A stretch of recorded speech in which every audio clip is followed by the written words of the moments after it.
It all really so exciting to me because I studied similar cases in past and I can understand this is possible. Dr. Shah's most famous case is Prahlad Jahni, a holy man who claims he has not eaten or drunk anything since he was 12. I haven't eaten anything, not even now, even though I'm 80 years old. That made me really quite excited because I knew that this is something going to change the feeling of medical world. Although I walk 100-200 kilometers in the jungle, I never sweat, nor feel tired or sleepy.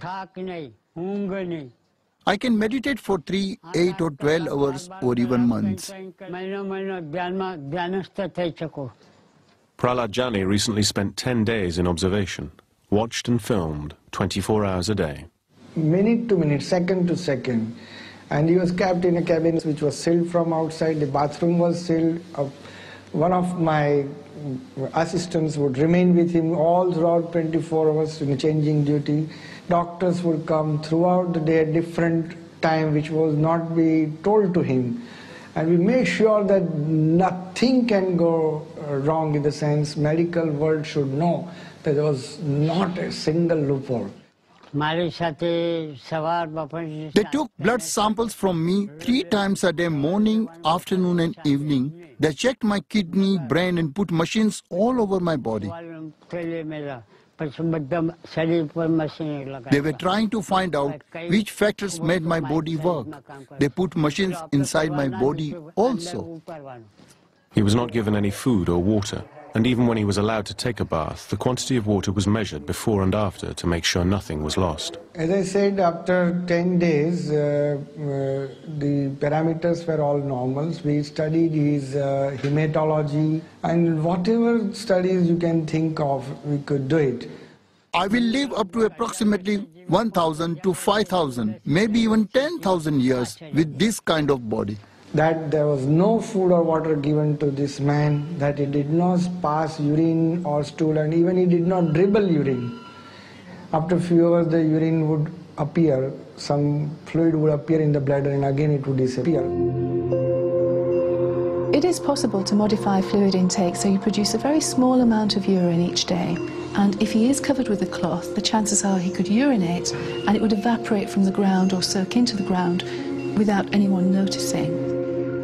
Modern medicine tells us that an average human can only survive for 4 days without water. While confined, Prahlad Jahni incredibly lasted 10 days under observation.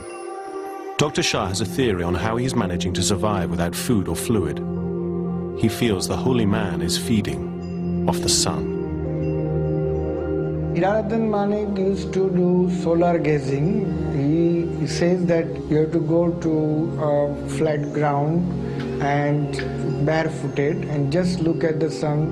It's impossible for us to generate heat or light energy from looking at the sun, almost likening it to photosynthesis, which is the process by which plants generate their energy supply. And this is absolutely impossible for a human being to do. On the first day you look for 5 seconds, but without blinking your eyes. Every few days you increase few seconds, and maybe after a month you come to a minute or so. In fact, staring at the sun would damage the retina of the eye. Scientists from America also examined him several times in ophthalmic system, and he found nothing abnormal. The sun transmits energy through a hole in the holy man's throat, producing a sticky solid lump that he can redigest. This, he claims, refuels the chakra power points in his body. It is not a miracle, it is supernatural. Could these results provide the answer to how the boy is surviving without food and water? Unfortunately, we cannot take Ram to a lab. For us to have any chance of replicating the doctor's findings, we must head back to Nepal and set up once again from the beginning for 4 days and 4 nights of continuous recording and observation. However, when we get back to the site, we are met with a very different scenario. While we were away, 59 people witnessed Ram spontaneously burst into flames as fire erupted from his chest. On the 5th of January, Wednesday, around 8 o'clock, we saw fire coming from him. He stood and threw the cloth in front of him and was naked in the middle of a burning fire. And then after some time, in a very soft voice, he called for his brother. He asked for a red rope to be thrown over him. He wrapped the cloth over his body and he said, let him concentrate on his meditation and do not disturb him. Over the past 300 years, there have been more than 200 reports of spontaneous combustion, the burning of a body without an identifiable ignition source. Its cause is an unsolved mystery. However, looking at previous evidence of Ram's sweating and assuming that he can control and increase his body's temperature through tumor meditation, maybe this is an extreme demonstration of his power, or just an increasingly elaborate hoax to gain more publicity. After just a week away, security has tightened, and the brother seems a deflated figure. When you start making about 20,000 rupees a day from this, and there's money involved, and this is Nepal, there's going to be fights. It would be unnatural if the committee hadn't started bickering about it yet. The committee seems to have evolved and doubled in size, and it is not clear who is in charge. There are many voices, all challenging for superiority.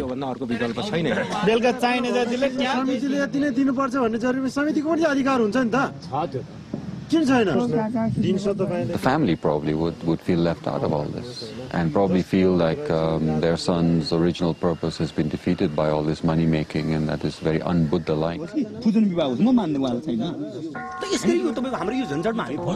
There seems to be a split within the committee as to whether or not we are to be allowed to continue. In fact, the government's response has been very interesting. Originally they said, well, we're going to test the boy. The Royal Nepal Academy of Science and Technology is going to go and take blood samples and do a DNA test. I don't know why DNA, but they haven't done it yet. The government of Nepal requested us to visit that site and observe what's happening it. We went very close by and we observed very minutely. His body is almost dead, Only the head part is live. We are concerned about the way of meditation without having any food and drinks. And next to that, the propaganda. Face color was red, like blood color. It is important to test on the boy if we want to know the truth.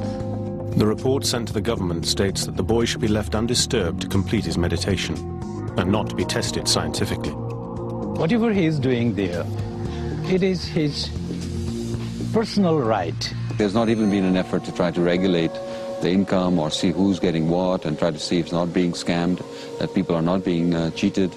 There's no official oversight over this whole thing.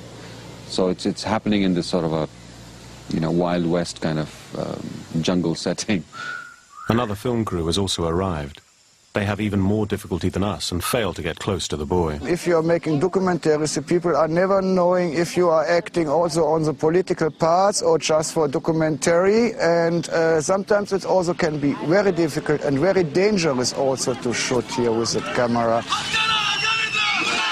Nepal is in the grip of a long-raging civil war. 11,000 people have died in the last 9 years. The ruling royals are holding elections in the next few days, but violence has escalated as the Maoist People's Movement try to take over. And some believe the Maoist guerrillas have been seen in the area. The Maoists are more acting in the villages where it's for the army more difficult to reach and more difficult to fight against them. Everybody is speaking in Nepal, the Maoists are speaking, the political parties are speaking, and this guy just sit there like a silent prophet.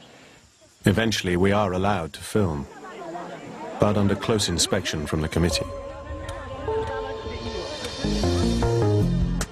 We reset our cameras to record the next 4 days and nights, the length of time it takes for a human to die without fluid. This is the only way we can prove if he is genuine or not. After 48 hours of continuous observation,